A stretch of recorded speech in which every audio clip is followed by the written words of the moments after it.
দর্শক শুনছিলেন শিরোনাম, এবার বিস্তারিত। সাবেক প্রধানমন্ত্রী শেখ হাসিনা ও সাবেক দুই মন্ত্রীসহ 7 জনের বিরুদ্ধে হত্যা মামলা দায়ের করা হয়েছে। ঢাকার চিফ মেট্রোপলিটন ম্যাজিস্ট্রেট আদালতে এস.এম. আমির হামজা নামে রাজধানীর এক ব্যবসায়ী বাদী হয়ে এই মামলা দায়ের করেন।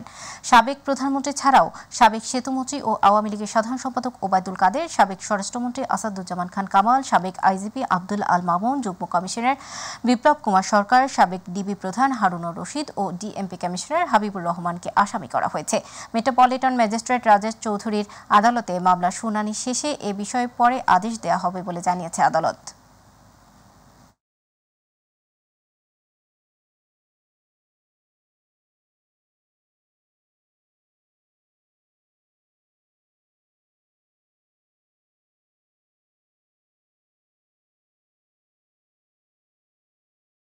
বিজ্ঞ আদালতে মামলা দাখিল করার পরে বাদীর জবানবন্দি গ্রহণ করেছেন এবং বক্তব্য শ্রবণ করার পরে বিজ্ঞ আদালত বলছে যে আদেশ পরে হবে, পর্যালোচনায় আদেশ হবে। আমরা অপেক্ষায় আছি আদেশের জন্য। আবু সাহেব, উনি একজন রিক্সা চালক ছিলেন, পরবর্তীতে মুদি দোকানি। উনি 19 তারিখ বিকেলবেলা মাথায় গুলি খেয়ে মারা যান বসিলাতে। এই হত্যার তো কোনো বিচার হওয়ার সুযোগ নেই, বিকজ কেউ এখানে বাদী হয়ে মামলা করছে না। তারপরে আমি বিবেকের তাড়নায় এই আবু সাহেবকে নিয়ে কোর্টে আসার সিদ্ধান্ত নিই এবং আজকে আমি শেখ হাসিনা, ওবায়দুল কাদের, তারপরে ডিএমপি কমিশনার, পুলিশের সাবেক আইজিপি, পুলিশের সাবেক ডিসি এবং ডিসি উত্তর, ডিসি দক্ষিণ, ডিসি ডিবি, এদের বিপক্ষে হত্যা মামলা দায়ের করেছি কোর্টে। এটার জন্য আদেশ পেন্ডিং আছে। অন্তর্বর্তীকালীন সরকারের প্রধান উপদেষ্টা ডক্টর মোহাম্মদ ইউনূস বলেছেন, দেশের মানুষ হিসেবে অধিকার আদায় বিভক্ত হয়ে নয়, সংখ্যালঘু সম্প্রদায়কে এক থাকতে হবে। তিনি বলেন, বাংলাদেশের সবাই এক পরিবার, পার্থক্য বা বিভেদ করার কোনো সুযোগ নেই। দুপুরে রাজধানী ঢাকেশ্বরী মন্দিরে হিন্দু সম্প্রদায়ের সাথে বৈঠকে এ আহ্বান জানান প্রধান উপদেষ্টা। সাইদুর রহমান আবিরের রিপোর্ট। শেখ হাসিনা সরকার পদত্যাগের পর দেশের বিভিন্ন স্থানে উপাসনালয় এবং ঘরবাড়িতে হামলার অভিযোগে প্রতিবাদ করছে হিন্দু সম্প্রদায়। দুপুরে সনাতন সম্প্রদায়ের জাতীয় উপাসনালয় ঢাকেশ্বরী মন্দিরে দুই উপদেষ্টা সহ পরিদর্শনে আসেন প্রধান উপদেষ্টা ডক্টর মোহাম্মদ ইউনূস। এ সময় সম্প্রদায়ের নেতাদের সাথে মন্দিরের স্থাপনা ঘুরে দেখেন তিনি। পরে ন্যায় বিচার প্রতিষ্ঠার লক্ষ্যে সবাইকে ঐক্যবদ্ধ থাকার আহ্বান জানান প্রধান উপদেষ্টা। সমস্ত সমস্যার গোড়া হলো আমরা যত প্রাতিষ্ঠানিক আয়োজন এগুলো করেছি সব কিছু পচে গেছে, এই কারণে এই গোলমালগুলো হতেছে। কাজে আমরা প্রাতিষ্ঠানিক আয়োজনগুলোকে ঠিক করতে হবে। যে ন্যায় বিচার হলে কে বিচার পাবেন আমারে বলেন? আমি কি দেখতেছি এটা কোন ধর্মের কোন জাতের কি এটা বলা আছে? আইনে বলা আছে আপনার বিচার। এই সম্প্রদায় হলে ওইখানে ওই আদালতে যায়, ওই সম্প্রদায় হলে ওই আদালতে। আইন একটা, কার সাধ্য আছে সেখানে বিভেদ করে যে এর রকম একটা ওর রকম একটা, এটা হতে পারে না। তো আমরা সেইখান থেকে, এটা এমন রোগ, মূলে যেতে হবে। আপনারা যদি বলেন যে আমাদেরকে এইভাবে সংখ্যালঘু হিসেবে ওইটা, এইটা হলো যে মূল সমস্যার থেকে আমরা দূরে সরে যাচ্ছি। আমাদেরকে বলতে হবে আমাদের গণতান্ত্রিক অধিকার প্রতিষ্ঠিত হবে, সেটা পেলে আমাদের বাকস্বাধীনতা প্রতিষ্ঠিত করতে হবে। যেগুলো আছে এগুলো করে আমরা নতুন কিছু অধিকার, আমাদের হিউম্যান রাইটস প্রতিষ্ঠা করতে হবে, মানবিক অধিকার প্রতিষ্ঠিত করতে হবে। সবাইকে ধৈর্য ধরে সরকারকে সাহায্য করার আহ্বান জানান ডক্টর মোহাম্মদ ইউনূস। পরামর্শ দেন হিন্দুদের সব সরকারের কাছে সাংবিধানিক অধিকার চাওয়ার। যে এমন বাংলাদেশ আমরা করতে চাচ্ছি যেটা আমরা এক পরিবার, এটি হলো মূল জিনিস। এখানে পরিবারের মধ্যে কোনো পার্থক্য করা, বিভেদ করা, এটার কোনো প্রশ্ন আসে না। আমরা বাংলাদেশের মানুষ, বাংলাদেশ, এটি আমরা নিশ্চিত করতেছি। এটা নিয়ে আর কোনো বাদ বিবাদ ইত্যাদি যেন না। আমাদের যে গণতান্ত্রিক যে আকাঙ্ক্ষা, সেখানে আমরা বিবেচিত মুসলমান হিসেবে নয়, হিন্দু হিসেবে নয়, বৌদ্ধ হিসেবে নয়, মানুষ হিসেবে আমাদের অধিকারগুলো নিশ্চিত হোক। আমরা এসেছি যে এক মানুষ, এক অধিকার, এর মধ্যে কোনো পার্থক্য করা যাবে না। আমাদেরকে একটু সাহায্য করেন আপনারা, ধৈর্য ধরেন, করতে পারলাম কি পারলাম না সেটা পরে বিচার করেন। যদি না পারি আমাদেরকে দোষ দিন, এটাই হলো বিষয়। 53 বছরের সনাতন নির্যাতন বৈষম্যের বিচারের জন্য একটি কমিশন গঠন করার দাবি জানান সনাতন সম্প্রদায়ের নেতারা। এত অত্যাচারিত আমরা সইতে পারছি না। সাইদুর রহমান আবির, মাই টিভি, ঢাকা। পুলিশ সহ অন্যান্য প্রতিষ্ঠানকে যারা দানবে পরিণত করেছিল তাদের বিচার হবে বলে জানিয়েছেন স্বরাষ্ট্র উপদেষ্টা ব্রিগেডিয়ার জেনারেল অবসরপ্রাপ্ত ডক্টর এম সাখাওয়াত হোসেন। সকালে রাজধানীর পিলখানায় বিজিবি হাসপাতালে আহত বিজিবি সদস্যদের খোঁজ খবর নেওয়ার পর তিনি সাংবাদিকদের জানান, দেশি এবং আন্তর্জাতিক আদালতে সব অপরাধীকে দাঁড় করানো হবে। এখন আর সীমান্তে বিজিবি পিঠ ঠেকাবে না বলেও জানান স্বরাষ্ট্র উপদেষ্টা। যেটা আপনার কাছে থাকার কথা না, নিষিদ্ধ বোর কি বাংলা, নিষিদ্ধ বোরের যে ছিনতাই হয়েছে বা লুট হয়েছে, যার কাছে আছে, আমি বোধহয় বৃহস্পতিবার পর্যন্ত সময় দিয়েছিলাম, 7 দিন সময় মনে নাই, আপ টু থার্সডে আপনারা জমা দিন। যদি জমা না দেন, যদি ধরা পড়েন ওই অস্ত্র নিয়ে, তাহলে আপনাদেরকে 2 রকমের মিনিমাম আমার জানা মতে।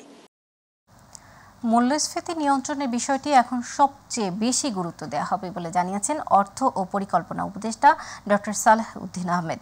এজন্য কার্যকর উদ্যোগ নেওয়া হবে বলেও জানান তিনি। সকালে রাজধানীর শেরে বাংলা নগরে পরিকল্পনা মন্ত্রণালয়ে সাংবাদিকদের এসব কথা জানান তিনি। বাড়িয়ে কমিয়ে নয়, এখন থেকে প্রকৃত মূল্যস্ফীতি ও জিডিপির তথ্য প্রকাশ পাবে বলেও জানান অর্থ উপদেষ্টা। আমি আশা করি মূল্যস্ফীতির ব্যাপারটা সবচেয়ে একটা প্রায়োরিটি থাকবে। আমরা যে ফাইন্যান্স থেকে যা করবো, এখন বাংলাদেশ ব্যাংকের গভর্নর যদি অ্যাপয়েন্টমেন্ট হয়, তার সাথে আমি বলবো যেটা ফার্স্ট প্রায়োরিটি। আর কয়েকটা প্রায়োরিটি আছে, ফরেন রিজার্ভ, এক্সচেঞ্জ রেট, এগুলো আছে 2-3টা। আর সবচেয়ে বড় হলো ব্যাংকিং সেক্টর। আর্থসামাজিক উন্নয়নের জন্য, বিশেষ করে মানুষ জীবিকার ইসের জন্য, ব্যবসার জন্য যেগুলো এসেনশিয়াল, যেগুলো অলরেডি চলছিল, তাই না, আমরা বলেছি এগুলো আমরা বন্ধ করব না। এখন কত টাকা কি দেব সেই ব্যাপারে বিশদ আলোচনা আমরা কয়েকদিন পরে তো অলরেডি বলা হয়েছে যে এগুলো এই অর্থের সংশ্লেষ খুব কত কিছু আছে, অর্থের সংশ্লেষ কম কিন্তু বেনিফিট অনেক বেশি। আবার কতগুলো আছে অনেক টাকা লাগে কিন্তু সেটা মনুমেন্টের মতো। মনুমেন্ট বুঝতে পারছেন তো, বিরাটটা তৈরি করবে, নাম হবে কিন্তু আসলে কাজ হবে না। ওইগুলোর ব্যাপারে আমরা একটু চিন্তা ভাবনা করবো আর কি। তবে মানুষের জীবনযাত্রার জন্য, ব্যবসা বাণিজ্যের জন্য যেগুলো দরকার এগুলো বন্ধ হবে না। শপথ নিলেন আপিল বিভাগে নিয়োগ পাওয়া 4 বিচারপতি। সকালে সুপ্রিম কোর্টের জাজেস লাউঞ্জে এই 4 বিচারপতিকে শপথ বাক্য পাঠ করান প্রধান বিচারপতি সৈয়দ রেফাত আহমেদ। তারা হলেন বিচারপতি জুবাইর রহমান চৌধুরী, বিচারপতি সৈয়দ মোহাম্মদ জিয়াউর করিম, বিচারপতি মোহাম্মদ রেজাউল হক ও বিচারপতি SM ইমদাদুল হক। সোমবার হাইকোর্ট বিভাগের 4 বিচারপতিকে আপিল বিভাগে নিয়োগ দেন রাষ্ট্রপতি মোহাম্মদ শাহাবুদ্দিন। অন্তর্বর্তী সরকারের আরেক উপদেষ্টা ফারুক আজম শপথ নিয়েছেন। বেলা 11টায় বঙ্গভবনে রাষ্ট্রপতি মোহাম্মদ শাহাবুদ্দিন তাকে শপথ বাক্য পাঠ করান। এর আগে গত 8 আগস্ট প্রধান উপদেষ্টা সহ 14 জন উপদেষ্টা শপথ নিয়েছিলেন। তারপর রোববার আরও 2 উপদেষ্টা শপথ নেন। অন্তর্বর্তীকালীন সরকারের 17 উপদেষ্টার মধ্যে উপদেষ্টা ফারুক আজম যুক্তরাষ্ট্রে থাকার কারণে শপথ নিতে পারেননি। তিনি রোববার রাতে দেশে পৌঁছেছেন। ছাত্র জনতার গণ আন্দোলনে গত 5 আগস্ট শেখ হাসিনা সরকারের পতনের পর নোবেলজয়ী ডক্টর মোহাম্মদ ইউনূসের নেতৃত্বে গত বৃহস্পতিবার অন্তর্বর্তীকালীন সরকারের যাত্রা শুরু হয়।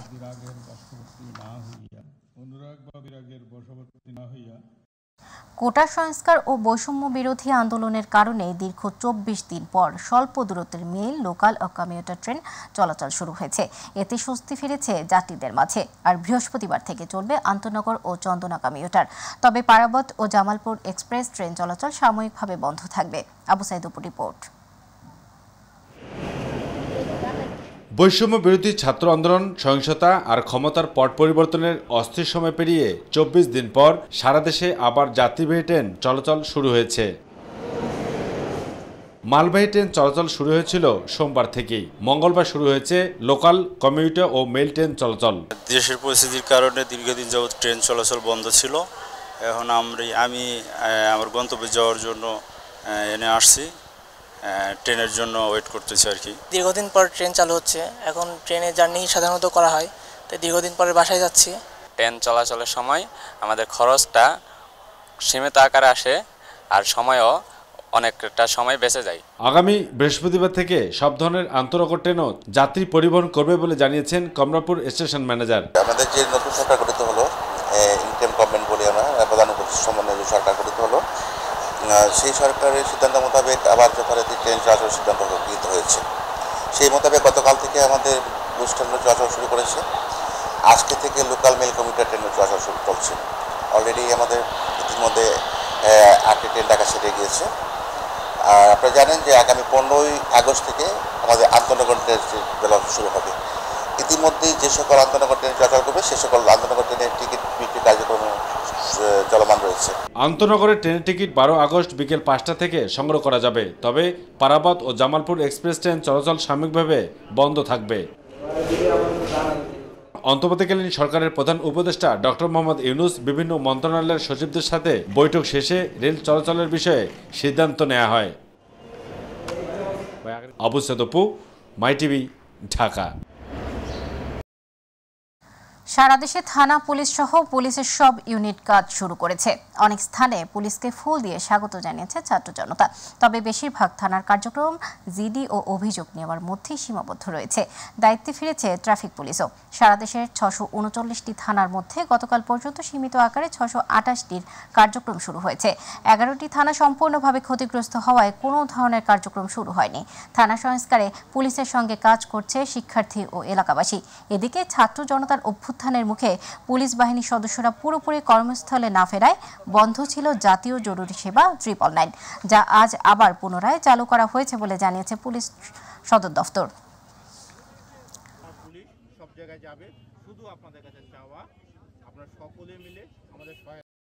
দর্শক, এ বিষয়ে আরো তথ্য জানাতে এই মুহূর্তে বরিশাল থেকে যুক্ত হচ্ছেন সহকর্মী পারভেজ রাসেল। পারভেজ, বরিশালে থানা পুলিশ ও ট্রাফিক কার্যক্রম কেমন চলছে জানাবেন আমাদের। সদা ধন্যবাদ আপনাকে। যেমনটা বলেছেন আপনি, আসলে গতকাল থেকেই কিন্তু গোটা দেশের সাথে বরিশালের যে 4টি থানা রয়েছে বরিশাল বিএমপি মেট্রোপলিটন পুলিশের, সেই 4টি থানার মধ্যে আমি এই মুহূর্তে রয়েছে কাউনিয়া থানায়।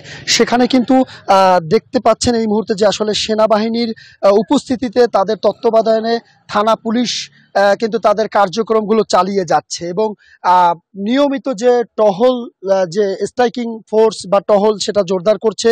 পাশাপাশি সাধারণ মানুষের যে আইনি সেবা নিতে আসা, সেই সেবাগুলো তারা নিশ্চিত করছে এবং মানুষের পুরোপুরি যে নিষিদ্ধ নিরাপত্তা সেটাও কিন্তু তারা আসলে নিশ্চিত করছেন। এই মুহূর্তে আমার সামনে রয়েছেন এই থানার যিনি ভারপ্রাপ্ত অফিসার ইনচার্জ রয়েছে আসাদুজ্জামান। একটু কথা বলতে চাই। আসলে পরিবেশ তো এখন শান্ত, অনেকটা আমরা স্বাধীন হয়েছি। আপনারা পুলিশিং এর যে সেবাটা মানুষকে দিচ্ছেন, কোনো সমস্যা আছে কিনা, দেখলাম আপনাদের পাশে ছাত্ররাও আছে কিনা, একটু নিশ্চিত করবেন। জি, ধন্যবাদ আপনাকে। আপনি জেনে থাকবেন যে বেশ কিছুদিন যাবৎ বৈষম্য বিরোধী ছাত্র আন্দোলনকে কেন্দ্র করে আমাদের যে সকল ছাত্র ভাইরা শহীদ হয়েছে এবং আমাদের পুলিশ সদস্য বেশ কিছু তারা নির্মমভাবে শহীদ হয়েছেন, তাদের এই শোককে শক্তিতে পরিণত করে আমরা নতুন উদ্যমে গত 2 দিন যাবৎ পুলিশি কার্যক্রম শুরু করেছি। আমাদের এই মুহূর্তে সমস্ত প্রকার জিডি অভিযোগ, বাহিরে পেট্রোলিং, সমস্ত কার্যক্রম চলমান আছে। আমরা বিভিন্ন শ্রেণী পেশার, আমার থানা এলাকার বিভিন্ন শ্রেণী পেশার মানুষের সাথে আমরা কথা বলেছি। তারা সকলেই আমাদেরকে আশ্বস্ত করেছেন তারা আমাদের পাশে থাকবেন। আমরা যেন আবার স্ব-উদ্যোগে তাদের পাশে থাকতে পারি। আমরাও দৃঢ় প্রতিজ্ঞবদ্ধ যাতে আমরা তাদের পাশে সার্বক্ষণিক পুলিশ সেবা দিতে পারি। জনগণের যে চাহিদা, সেই চাহিদা মোতাবেক যেন আমাদের সার্ভিস দিতে পারি, এজন্য আমরা সকলের সহযোগিতা কামনা করতেছি আপনার মাধ্যমে। ধন্যবাদ এই থানার অফিসার ইনচার্জ যিনি যেমনটা আসলে জানাচ্ছিলেন। একটু ভিতরে পরিবেশটা দেখাতে চাচ্ছি যে এই থানায় আসলে মানুষের অনেকটা বসবাসের সংখ্যা বেশি। এই এলাকায় যে কলোনি এলাকার সংখ্যা রয়েছে এবং সাধারণ মানুষের উপকারভোগী যেসব মানুষ, তাদের সংখ্যাটা অনেক বেশি। এই যে থানার ভিতরে যিনি ডিউটি অফিসার আছেন, তিনি তার কার্যক্রম করছেন। যারা আইনি সেবা দিবে বা আইনি সেবা নিতে আসছে, তারা এখানে তাদের কার্যক্রম বা তারা পুলিশিং এর সাথে কথা বলছে এবং তারা অনেকটা তো খুশি যে তারা খুব সহজেই পুলিশের যে সেবা সেগুলো তারা পেয়ে যাচ্ছে এবং এর পাশাপাশি তারা প্রত্যাশা করছে যে আর পূর্বের যে রূপ ছিল সেটা যেন ফিরে না আসে বা যে আবার সেই সংঘাত, সহিংসতা, সংশয় যেন কোনো সাধারণ মানুষের মধ্যে আর বিরাজ না করে, এমনটা প্রত্যাশা রয়েছে আমাদেরও। পুলিশ স্পষ্ট বলছে তাদের সাথে সেনাবাহিনীর পাশাপাশি ছাত্র জনতা এবং এই এলাকাবাসী তাদেরকে সর্বোপরি সাপোর্ট দিয়ে যাচ্ছেন, সমর্থন করছেন এবং নিরাপত্তা যেন সকলে মিলে সম্মিলিতভাবে একটি আগামীর সুন্দর বাংলাদেশ গড়তে পারে, এমনটা প্রত্যাশা রয়েছে আমাদেরও। তো আপাতত এই রয়েছে সদা আমার কাছে বরিশালের পুলিশিং কার্যক্রমের থানা বেষ্টিত এলাকায় যেসব কার্যক্রম ছিল তার সবশেষ পরিস্থিতি। সুপ্রিম কোর্টের 3 আইনজীবীকে অতিরিক্ত অ্যাটর্নি জেনারেল হিসেবে নিয়োগ দিয়েছেন রাষ্ট্রপতি। তারা হলেন অ্যাডভোকেট আব্দুল জব্বার ভূঁইয়া, অ্যাডভোকেট মোহাম্মদ আরশাদুল রউফ ও ব্যারিস্টার অনিক হক। সংবিধানের 95 অনুচ্ছেদ অনুযায়ী গত 10 আগস্ট রাতে দেশের 25তম প্রধান বিচারপতি হিসেবে নিয়োগ পেয়েছেন বিচারপতি সৈয়দ রেফাত আহমেদ। এরপর 12 আগস্ট রাতে সুপ্রিম কোর্টের আপিল বিভাগে 4 জন বিচারপতি নিয়োগ দেন রাষ্ট্রপতি। তারা হলেন বিচারপতি জুবাইর রহমান চৌধুরী, বিচারপতি সৈয়দ জিয়াউর করিম, বিচারপতি মোহাম্মদ রেজাউল হক ও বিচারপতি SM ইমদাদুল হক। নোয়াখালীর সোনাইমুড়ির ওয়াছেকপুর গ্রামে বেগমগঞ্জ 4 নং কূপের খনন শেষে 4টি জোনে গ্যাসের সন্ধান পাওয়া গিয়েছে। রাতে বিষয়টি নিশ্চিত করেন বেগমগঞ্জ 4 কূপটির ড্রিলিং ইনচার্জ মোহাম্মদ আসাদুজ্জামান। তিনি বলেন, কূপের প্রতিটি জোনে গ্যাসের পরিমাণ জানার জন্য তা পরীক্ষা করা হবে। গত 29 এপ্রিল সোনাইমুড়ি উপজেলার ওয়াছেকপুর গ্রামে নতুন গ্যাস কূপের আনুষ্ঠানিক খনন কাজের উদ্বোধন করে বাপেক্স। নির্দিষ্ট সময়ের আগেই খনন কাজ শেষ করে সোমবার কূপটিতে আগুন দেওয়া হয়। প্রাথমিকভাবে কূপটির 4টি জোনের প্রতিটি জোনে প্রতিদিন 10 মিলিয়ন ঘনফুট গ্যাস উত্তোলন করে বাখরাবাদের মাধ্যমে জাতীয় গ্রিডে সরবরাহ করা যাবে বলে আশা করছে বাপেক্স। দর্শক, এখনকার সংবাদ ছিল পর্যন্ত। সাথে থাকার জন্য ধন্যবাদ। এছাড়া ইউটিউবে মাইটিভি সংবাদ পেতে ভিজিট করুন youtube/mytvbd নিউজ এবং আমাদের অনুষ্ঠান দেখতে ভিজিট করুন youtube/mytvbangla, facebook/mytvbangla। পরবর্তী সংবাদ দেখার আমন্ত্রণ জানিয়ে বিদায় নিচ্ছি। আল্লাহ হাফেজ।